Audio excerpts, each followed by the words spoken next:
要踢爆韓國 Olivia。今次 Melo 最瘋狂實測10款韓國熱搜 PDRN， 到底邊款最高 CP 值？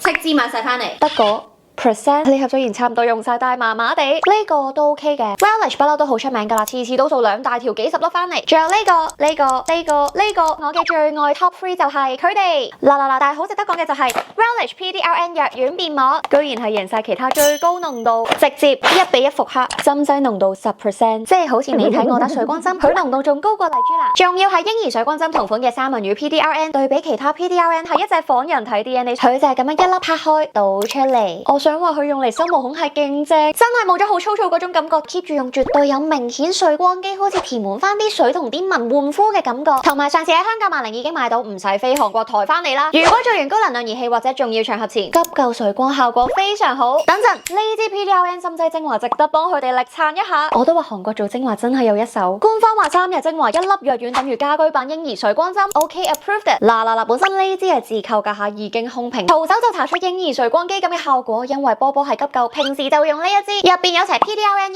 100% 純透明質酸保濕精華，即時有注水感覺，溫和再做埋水光再震，一支搞掂。再睇埋我依家呢個 BB 面珠燈凍啊，根本就係 BB 時候嘅我啦。